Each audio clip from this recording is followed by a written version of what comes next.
every black child should have a core skill of, you know, starting a business. That way, when they do figure out what they want to do, they're not just thinking about it in terms of jobs. They're able to think about it in terms of the creation of institutions and entities that allow them to have a little bit more control over their destiny and to participate in the supply chain. And so a lot of people can't. If you think about this, I mean, think about it like this. If you think about it like marriage, um, and there's a marriage gap in the black community, right? Where there are more marriage eligible black women than there are marriage eligible black men. And this problem exists for two key reasons. One, a lot of black men just don't want to get married. A lot of women don't too, but a lot of men, because they were pushing that whole pimp culture and everything in the black community for a long time. So you really had rappers rapping about the glories of sex trafficking.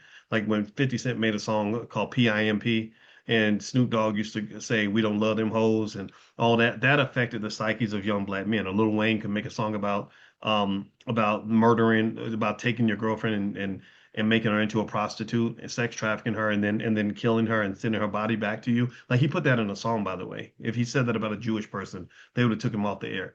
But I guess because they thought he was talking about his own, they didn't care.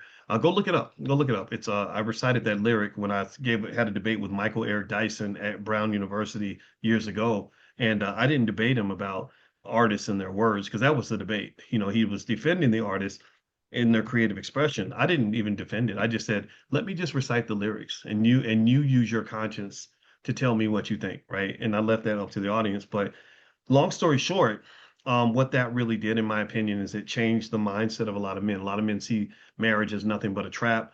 There's no interest, and it's tough. I mean, marriage is hard, really, really hard. But it's like there's no interest in legacy. There's no thought process, consciousness about like, well, what happens to me when I'm an old man?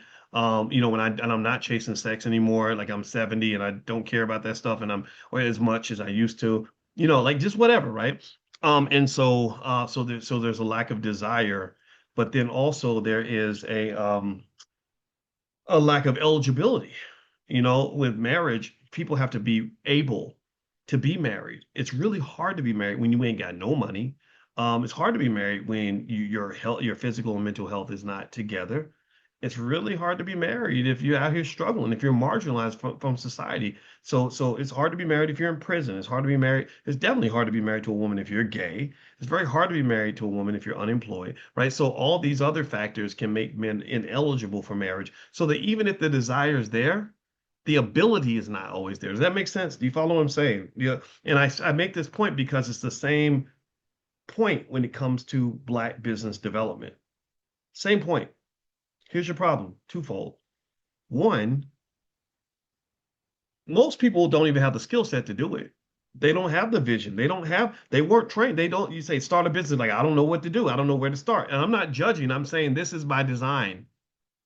Because if I say go get a job, oh, people know. Well, make sure when you go to the interview, you dress like this and you fill out the job application like that. And here's the network you want to be a part of to join the fraternity because you can get good job connections, right? So we know how to get a job.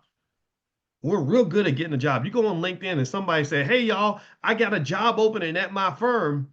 It's 100 resumes coming up in that mug in 20 minutes, right?